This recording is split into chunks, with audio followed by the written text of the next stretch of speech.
Assalamualaikum warahmatullahi wabarakatuh. Perkenalkan saya Fiziliana Arfaziz Pulungan, NIM 2522073, kelas 2B, Prodi Pendidikan Teknik Informatika dan Komputer, Fakultas Tarbiyah dan Ilmu Keguruan, Universitas Islam Negeri Syekh Hamid Jamil Jambek Bukit Tinggi. Nah, pada video kali ini topik yang akan saya bahas adalah mengenai sistem basis data. Nah, adapun buku rujukan kita adalah buku Basis Data karangan Muhammad Fikri yang diterbitkan pada tahun 2019 oleh Unimal Press. Nah, pada bab ini kita akan membahas 4 bab di awalnya, yaitu yang pertama adalah mengenai konsep basis data, yang kedua mengenai basis data relasional, yang ketiga mengenai siklus hidup perencanaan basis data, dan yang keempat mengenai pemodelan data. Nah, langsung saja kita masuk ke bab yang pertama. Nah, di bab pertama kita membahas mengenai konsep basis data. Nah, jika kita pikirkan makna dari konsep, kita berbicara mengenai konsep. Nah, berarti kita berbicara mengenai apa itu basis data. Nah, yang pertama adalah definisi dari basis data itu sendiri. Nah, di dalam buku, makna dari basis adalah gudang, markas, tempat bersarang, dan tempat berkumpul. Sedangkan data sendiri adalah representasi fakta dunia nyata yang mewakili suatu objek yang digambarkan dalam bentuk simbol, grafik, dan lain sebagainya. Dengan artian bahwa data ini adalah fakta mengenai sesuatu, baik itu orang, tempat, objek, benda, tempat tinggal, dan lain sebagainya, yang dipresentasikan atau digambarkan, dinotasikan dalam bentuk gambar, huruf, angka, simbol, grafik, dan lain sebagainya. Nah, adapun makna dari basis data itu sendiri berarti adalah sekumpulan data yang saling berhubungan dan disimpan secara sistematis dan terstruktur di dalam hardware yang dapat diolah dan dimanipulasi oleh software untuk menghasilkan informasi. Nah, dengan artian basis data ini berarti kumpulan data yang kita simpan di dalam perangkat keras seperti memori. Nah, lalu dapat kita manipulasi, dapat kita edit menggunakan software atau perangkat lunak untuk menghasilkan informasi. Nah, contohnya adalah e-kampus. Nah, e-kampus ini kan berisi mengenai data mahasiswa, dosen, mata kuliah. Nah, di mana kita sebagai mahasiswa ini dapat memanipulasi data kita. Nah, misalnya data tanggal lahir kita salah. Nah, kita dapat manipulasinya. Nah, itu dia makna dari basis data. Nah, kita lanjut kepada tujuan dari basis data. Nah, sebenarnya tujuan dari basis data itu utamanya adalah untuk mengatur dan mengorganisasikan data agar diperoleh kemudahan, ketepatan, dan kecepatan dalam pengambilan kembali. Artinya, basis data ini mengatur agar bagaimana kita mudah dalam mengakses dan cepat dalam mengakses data tersebut. Nah, tujuannya yang lain adalah agar tidak ada duplikasi data, artinya tidak ada data yang ganda. Nah, lalu tujuan yang ketiga adalah agar data dapat dipakai secara bersamaan. Contohnya seperti e-kampus. Nah, e-kampus dapat kita akses secara bersamaan dalam satu waktu tertentu. Nah, lalu yang tujuan keempat adalah informasi akurat dan up to date. Nah, adapun manfaat dari basis data yang pertama adalah kemudahan dan kecepatan. Nah, artinya memungkinkan kita para user ini dalam menyimpan, mengolah, mengedit atau memanipulasi data ini atau mungkin mengambil data ini mudah dan cepat. Nah, lalu yang kedua adalah kebersamaan pemakaian. Nah, ini dia tadi artinya bahwa kita dapat mengakses secara bersamaan data tersebut. Nah, misalnya tadi e-kampus tadi. Lalu yang ketiga adalah pemusatan kontrol data. Nah, maksudnya di sini adalah data tersebut disimpan dalam satu penyimpanan tertentu. Nah, ada pusatnya. Nah, lalu yang keempat adalah efisiensi ruang penyimpanan. Nah, artinya manfaat dari basis data ini adalah untuk mengurangi redundasi atau duplikasi data atau data yang ganda sehingga memori masih banyak dan kita dapat efisien dalam menggunakan memori.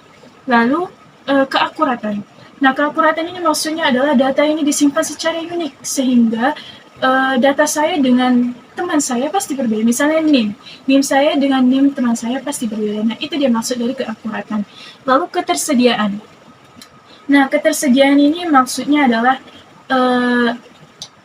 data tersebut bisa kita akses melalui cabang dari pusatnya. Nah, jadi data kita ini tidak perlu langsung mengakses ke pusat, jadi bisa diakses dari cabang. Nah, lalu ada manfaat kelengkapan. Nah, maksudnya di sini adalah database ini memiliki ruang penyimpanan yang luas sehingga kita dapat memasukkan data yang tidak terbatas di dalamnya. Nah, lalu ada manfaat keamanan. Nah, tentunya database ini pasti memiliki keamanan seperti ditandai dengan adanya password.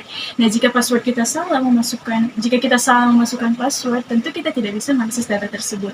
Nah, lalu ada manfaat user view. Nah, maksudnya di sini adalah kita sebagai user dapat langsung melihat tampilan langsung ketika kita memanipulasi data. Nah, misalnya seperti mengubah tanggal lahir tadi.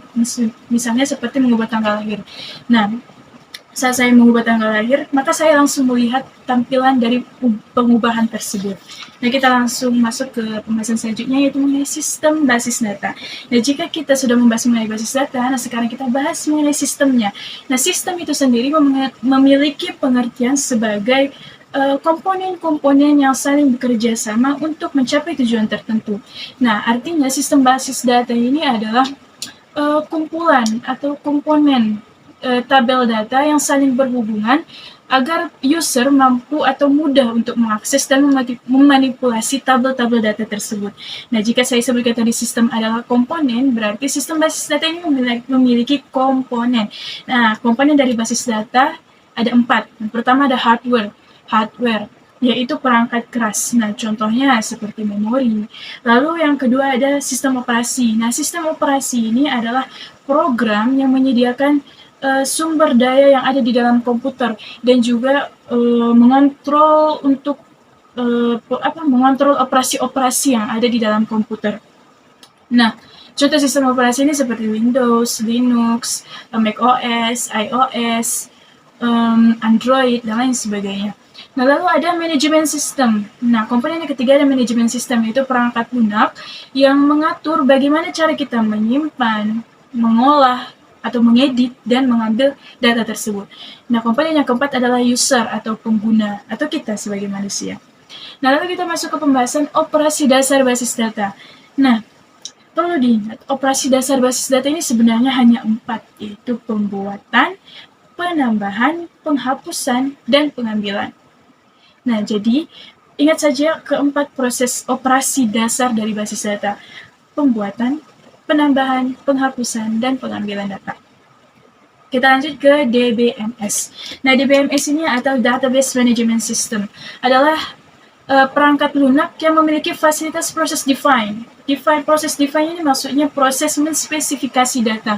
Nah, misalnya data tersebut masuk ke tipe data apa. Nah, proses define inilah yang mengaturnya. Lalu ada construct atau proses penyimpanan, ada penyimpanannya. Dan lalu ada manipulate, yaitu mengedit atau mengubah data. Nah, adapun komponen dari DBMS ini ada 3, yaitu hardware, perangkat keras, software, perangkat lunak, dan prosedur atau instruksinya. Nah, lalu ada elemen. Elemen dari DBMS ada 4. Yang pertama adalah data pengguna. Nah, data pengguna ini kita jadikan sebagai relasinya atau tabel-tabel yang ada di database kita. Lalu yang kedua ada metadata. Nah, metadata ini adalah daftar tabel-tabel yang ada di database. Lalu yang ketiga ada indeks, yaitu yang menunjukkan lokasi dari data tersebut. Nah, lalu yang keempat ada aplikasi metadata, yaitu menyimpan struktur dan format dari user forms. Nah, lalu ada tipe file DBMS. Nah, tipe file DBMS ini ada 5. Yang pertama ada file inbook atau file master, di mana file ini sebagai acuan kita. Nah, lalu yang kedua ada file transaksi atau kita sebut dengan file input. Lalu yang ketiga ada file laporan yang kita sebut dengan file output. Nah, lalu ada file sejarah atau history file atau kita sebut dengan file arsip. Nah, lalu yang kelima ada file pelindung atau backup file, di mana file ini adalah salinan-salinan dari file-file yang masih aktif.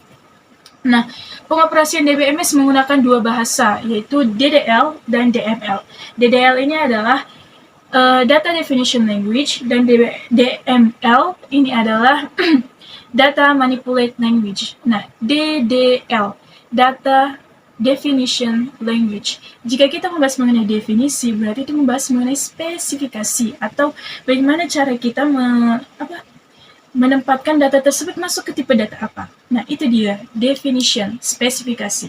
Nah, lalu jika DML, yaitu Data Manipulate Language, yaitu berbicara mengenai manipulasi, bagaimana cara kita mengedit, mengubah, atau mungkin menghapus data. Nah, disinilah data dimanipulasi, atau disinilah bahasa yang digunakan, yaitu DML. Nah, lalu apa sih perbedaan dari database dan DBMS. Nah, database ini adalah data-data atau record-record data tadi. Jadi, sedangkan DBMS adalah aplikasi untuk mengolah data. Nah, jadi database adalah data, DBMS adalah aplikasi untuk mengolah data. Nah, ada pembahasan selanjutnya yaitu mengenai perkembangan basis data. Nah, sebenarnya dalam buku referensi kita, perkembangan basis data ini adalah pembahasan yang pertama. Namun saya buat menjadi pembahasan terakhir karena ada baiknya sebelum kita bahas mengenai perkembangannya, kita harus bahas dulu apa itu basis data. Nah, jadi perkembangan basis data sebenarnya sudah dimulai sejak tahun 1960 oleh Charles Beckman. Nah, Charles Beckman ini mendesain basis data yang pertama yang bernama Integrated Data Store atau penyimpanan data terintegrasi. Lalu pada tahun 1970, Lalu pada tahun 1960-an, sebuah perusahaan bernama IBM menciptakan basis data yang menggunakan sistem Sabre. Nah, lalu pada tahun 1970, Edgar Cote menciptakan tabel relasional. Nah, memperkenalkan model basis data relasional yang menggunakan tabel-tabel data relasional dengan rasional key. Nah, yang menyediakan fitur-fitur untuk kita mudah untuk mengakses dan memanipulasi data. Lalu pada tahun 1980-an, database ini sudah menggunakan bahasa SQL.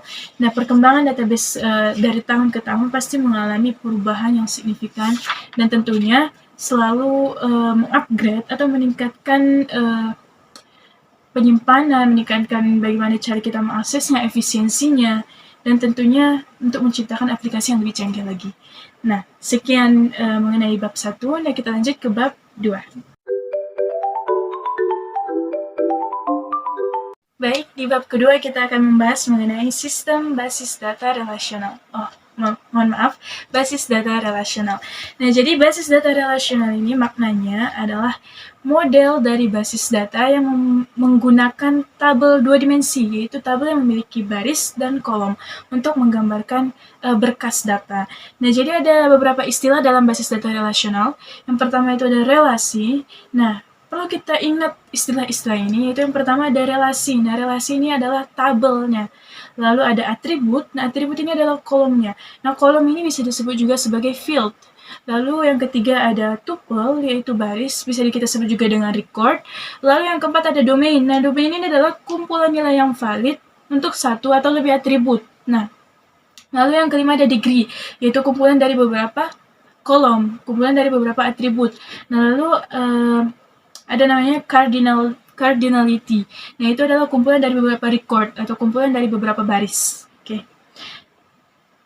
Kumpulan dari beberapa baris pada relasi. Oke, lalu kita lanjut ke relational key. Nah, key artinya adalah kunci. Nah, berarti relational key adalah kata kunci atau tanda pengenal untuk mendefinisikan setiap tuple, setiap baris yang ada dalam database. Nah, ada 4 kunci yang akan kita bahas di sini. Yang pertama adalah primary key. Nah, primary key ini adalah atribut yang digunakan untuk memastikan setiap record dalam tabel bersifat unik dan berbeda satu sama lain. Artinya, primary key ini memastikan bahwa semua baris-baris itu memiliki keunikannya masing-masing. Artinya tidak sama dengan yang lain.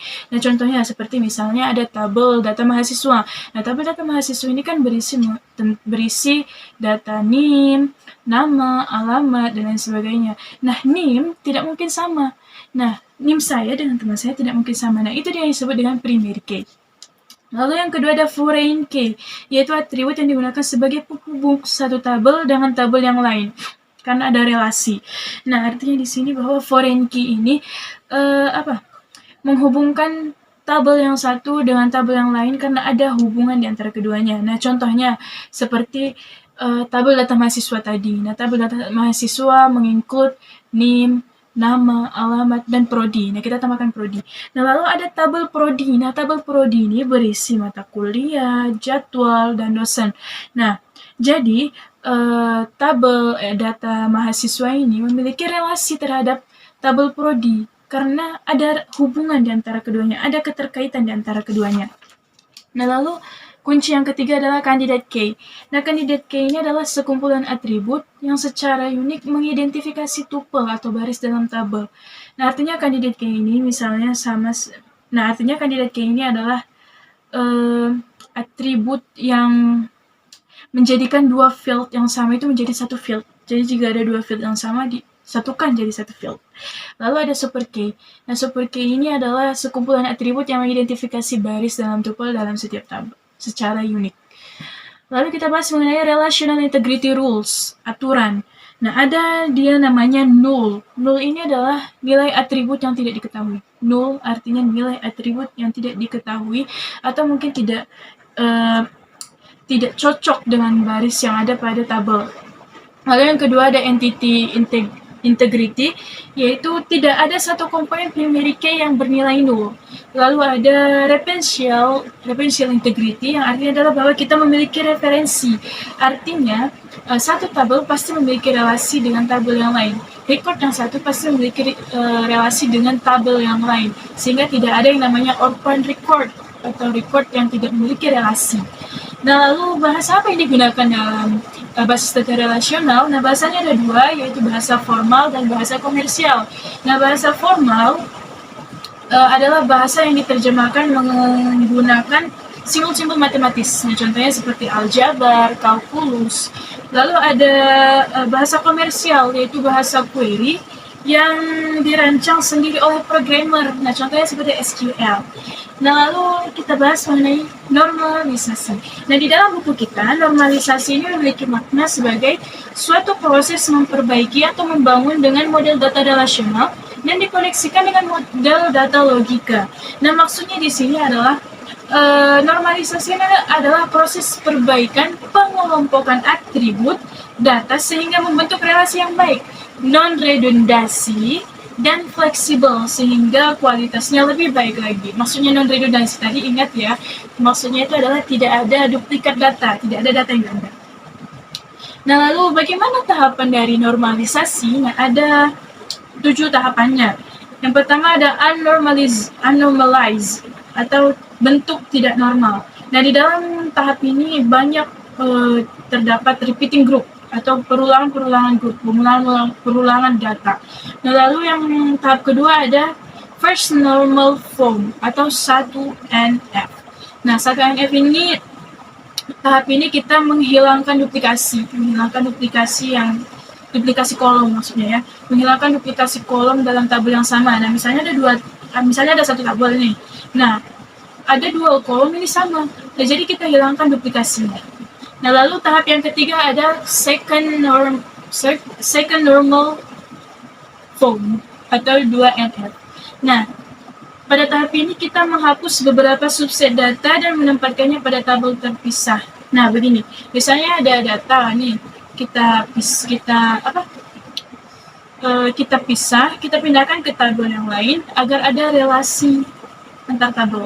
Lalu tahap yang keempat adalah third normal form atau 3NF, yaitu pada tahap ini kita tidak boleh ada transitive defensi. Nah, maksud dari transitive defensi ini adalah misalnya seperti ini. Ada atribut A berhubungan dengan atribut B. Nah, lalu atribut B berhubungan dengan atribut C. Nah, jadi secara tidak langsung atau secara otomatis atribut A pasti berhubungan dengan atribut C. Nah, atribut C. Nah, begitulah yang dimaksud dengan transitive defensi. Nah, lalu bagaimana di tahap ini? Nah, kita memisahkan atribut tersebut. Memisahkan atribut ke tabel yang baru. Lalu tahap yang kelima ada BCNF atau Basic Code Normal Form, yaitu di tahap ini kita mengatasi anomali dan overlooping. Nah, maksudnya mengatasi anomali ini adalah mengatasi ketidaksesuaian data. Jika ada data yang tidak sesuai, kita atasi. Dan overlooping yaitu perulangan yang secara terus-menerus atau berulangan yang berlebihan, yang tidak bisa diatasi oleh tahap yang sebelumnya. Nah, lalu proses yang tahap yang keenam ada fourth normal form atau 4NF. Nah, di sini dan di tahap ini tidak boleh ada ketergantungan multinilai. Artinya tidak ada nilai yang multinilai yang sama gitu. Lalu yang ketujuh ada fifth normal form atau 5NF. Nah, di sini sesudah kita melaksanakan ke semua tahap, nah kita sudah sampai ke fifth normal form. Nah, semua dari data-data tersebut digabungkan lagi seperti semua dalam satu tabel. Nah, sekian pembahasan pada bab 2. Nah, kita lanjut ke bab 3. Baik, kita masuk ke bab 3, yaitu siklus hidup perancangan basis data. Nah, kita bicara mengenai siklus, berarti ada tahapannya juga, siklus perancangannya. Nah, yang pertama itu kita harus lakukan perencanaan atau planning. Nah, segala sesuatu yang ingin kita lakukan itu harus direncanakan terlebih dahulu. Nah, adapun metodologinya adalah yang pertama mission statement dan missions objectives. Nah, mission statement ini artinya adalah kita tentukan dulu apa tujuannya. Mission statement, tentukan dulu tujuannya. Dan mission objective. Nah, kita tentukan tugas-tugasnya. Nah, di tahap ini juga, di siklus ini, kita harus tentukan dulu bagaimana data dikumpulkan, menspesifikasinya, mengidentifikasinya, dokumentasi yang diperlukan, dan menentukan desain apa dan bagaimana pengimplementasiannya. Lalu siklus yang kedua ada definisi sistem, yaitu batasan atau cakupan database based user view. Nah, artinya adalah batasan atau cakupan yang berdasarkan pada user view, user penggunanya. Yaitu seperti misalnya aturan kerja, misalnya si pengguna menetapkan aturan kerja khusus untuk sistem basis data ini. Nah, lalu yang ketiga ada analisis dan pengumpulan kebutuhan. Nah, artinya adalah kita harus identifikasi dulu kebutuhan user. Nah, tentukan dulu apa yang dibutuhkan, bagaimana cara menggunakannya, lalu kebutuhan tambahan mungkin untuk aplikasi yang baru. Nah, lalu yang keempat ada pendekatan terpusat, dan yang kelima ada pendekatan integrasi view. Nah, yang keduanya ini membahas juga mengenai kebutuhan dari user. Nah, lalu yang keenam, siklus yang keenam adalah database design. Nah, database design ini memiliki dua pendekatan, yaitu top down dan bottom up. Nah, top down ini adalah pembentukan model data dari higher level to lower level, artinya dari level tertinggi menuju level terendah. Nah, caranya adalah kita identifikasi dulu entitasnya. Relationship-nya antar entitas, dan dilengkapi dengan primary dan foreign key. Nah, lalu yang kedua ada bottom up. Nah, pendekatan bottom up yaitu dimulai dari atribut-atribut dasarnya dengan cara identifikasi dulu atributnya, kelompokkan dalam kumpulan data untuk membentuk sebuah relasi. Nah, lalu siklus yang ketujuh ada DBMS selection. Ini sebenarnya opsional, yaitu kita memilih DBMS. Nah, kita memilih DBMS. Lalu yang siklus ke-8 adalah desain aplikasi. Nah, desain aplikasinya adalah cara kita mendesain atau mungkin aksi si user untuk mengakses atau memanipulasi isi dari database. Nah, jadi desain application ini adalah si user ini, aksi dari si user untuk mendesain, untuk memanipulasi data. Nah, lalu yang ke-9 ada prototyping. Nah, prototyping ini sebenarnya optional, boleh dilakukan atau tidak. Nah, prototyping ini adalah tahap kita mengidentifikasi apakah sistem kita berjalan or not. Apakah sistem kita berjalan baik atau tidak. Nah, lalu yang kedua, kita melakukan perbaikan atau mungkin penambahan fitur baru di sistem kita.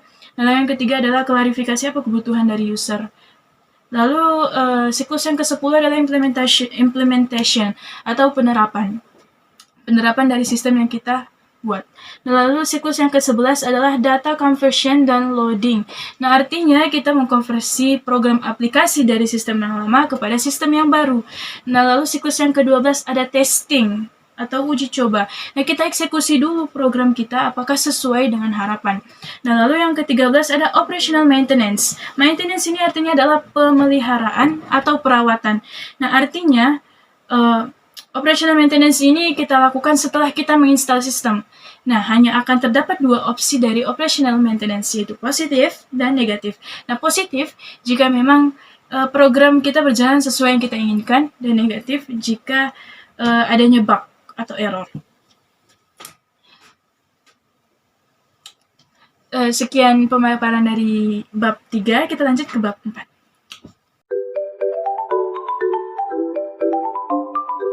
Baik, kita masuk ke bab 4, yaitu pemodelan data. Nah, pemodelan data, ada baiknya kita bahas dulu mengenai konten dari model data itu sendiri. Nah, model data adalah sekumpulan konsep untuk menerangkan data, hubungan-hubungan antar data, batasan-batasan data, dan integrasi dalam suatu organisasi. Nah, artinya model data ini membahas mengenai bagaimana konsep kita menerangkan data-data tersebut dan hubungan-hubungan antar data tersebut. Nah, ada 3 tipe model data. Yang pertama itu berbasis objek, yang kedua berbasis record, dan yang ketiga tipe model data fisik. Nah, kita bahas yang pertama berbasis objek, tipe model data berbasis objek ini adalah model data yang menggunakan konsep entitas, atribut, dan hubungan antar entitas. Nah, terdiri dari 3. Yang pertama ada entity relationship model, yang artinya adalah menggambarkan hubungan antara entitas menggunakan simbol atau notasi. Nah, simbolnya itu ada 4. Yang pertama ada persegi panjang, yang menunjukkan objek dasar, lalu ada belah ketupat yang menunjukkan relasi, lalu ada bulat kapsul yang menunjukkan atribut dari objek dasar, nah lalu ada garis lurus yang menunjukkan adanya relasi. Lalu yang kedua adalah semantic data model. Bagian dari tipe model data berbasis objek yang kedua itu semantic data model. Nah, ini sama sebenarnya seperti entity relationship model, tetapi tidak menggunakan simbol, melainkan menggunakan kata-kata. Nah, adapun simbolnya yaitu tanda panah yang menunjukkan adanya relasi dan garis lurus yang menunjukkan atribut. Nah, contohnya seperti ini. Misalnya kita membuat relasi. Nah, ini kan menggunakan kata-kata bukan simbol. Jadi misalnya kita buat dulu garis lurus, lalu di atasnya memiliki. Nah, seperti itu. Lalu bagian yang ketiga, maksudnya bagian dari tipe model data berbasis objek yang ketiga, itu adalah binary models. Nah, binary models ini adalah bahasa dari biner, yaitu 0 dan 1, yang menunjukkan true or false. Nah, ada 3 tipenya, yaitu dari one to many, many to many. Nah, contohnya yang one to one adalah misalnya seperti name dengan mahasiswa. Nah, jadi name dengan nama mahasiswa. Nah, misalnya name saya pasti menunjukkan nama saya. Nah, name orang lain pasti menunjukkan namanya. Lalu ada one to many. Nah, ini contohnya seperti 2B, kelas 2B. Yang many-nya adalah warga kelas 2B. Nah, lalu ada many to many. Nah, contohnya seperti mata kuliah dengan mahasiswa. Nah, lalu kita masuk ke tipe model data yang kedua, yaitu berbasis record. Nah, record tadi adalah baris. Nah, berbasis record ini menjelaskan kepada user tentang hubungan logik antar data. Nah, terdiri dari 3 juga. Yang pertama ada model relasional. Nah, model relasional ini artinya hubungan antar data yang dipresentasikan dengan tabel. Nah, model relasional ini hubungan data itu dipresentasikan dengan tabel. Tabel terdiri dari baris dan kolom. Lalu ada model hierarki, yaitu hubungan antar data yang dipresentasikan dengan record dan links atau pointer. Pointer ini kita pelajari di struktur data. Lalu ada model jaringan, yaitu hubungan antar data yang dipresentasikan sama dengan hierarki, namun ada hubungan kardinalitas di situ. Artinya, misalnya ada data ini berhubungan dengan data yang satu lagi dan berhubungan lagi dengan yang satu lagi, sehingga ada kardinalitasnya. Lalu tipe model data yang ketiga adalah tipe model data fisik. Nah, tipe model data fisik ini digunakan untuk menguraikan data pada internal level atau menjelaskan kepada user tentang bagaimana data disimpan dalam memori fisik. Nah, sebenarnya model data ini jarang sekali digunakan oleh para programmer karena kesulitannya, kerumitannya, kompleksitasnya, akhirnya menyulitkan user. Nah, lalu ada entity relationship diagram. Nah, entity relationship diagram atau IRD ini adalah digunakan untuk menjelaskan hubungan antar data dalam basis data kepada user, digambarkan menggunakan simbol atau grafik. Nah, artinya ini adalah entity ini menggambarkan hubungan antar data kepada user, menggambarkannya agar user tahu bagaimana hubungan antar data tersebut. Nah, adapun komponen ERD ini adalah yang pertama entity atau entitas. Nah, entitas ini adalah sesuatu yang informasinya perlu disimpan dalam basis data. Entitas itu adalah sesuatu yang informasinya harus ada yang di dalam basis data yang disimbolkan dengan persegi panjang. Nah, lalu yang kedua ada namanya atribut. Nah, atribut di awal kita sudah bahas adalah tabel. Atribut adalah kolom. column atau field. Nah, jadi atribut ini adalah gambaran karakteristik dari entitas. Artinya artinya atribut ini adalah himpunan-himpunan dari entitas. Himpunan-himpunan dari nilai-nilai itu. Kan kolom berisi entitas. Itu dia gambarannya. Lalu yang ketiga ada relationship. Hubungan. Hubungan. Relationship adalah hubungan yang terjadi antara satu atau lebih entitas. Jadi ada hubungannya. Nah, disimbolkan menggunakan belah ketuk. Nah, lalu ada relasi dan simbol relationship. Nah, yang pertama ada one to one. Nah, contohnya tadi seperti name dengan nama mahasiswa, lalu ada one to many, contohnya kelas 2B dengan anggota kelas 2B, lalu ada many to many, misalnya seperti mahasiswa dengan dosen. Mahasiswa kan banyak, dosen juga banyak. Nah, lalu ada many to many, yaitu misalnya seperti mata kuliah dengan mahasiswa. Nah, jadi sekian pemaparan dari bab 4 yang sekaligus sebagai pemaparan terakhir pada video kali ini. Nah, jadi kita sudah membahas 4 bab dari buku basis data yang kita rujuk.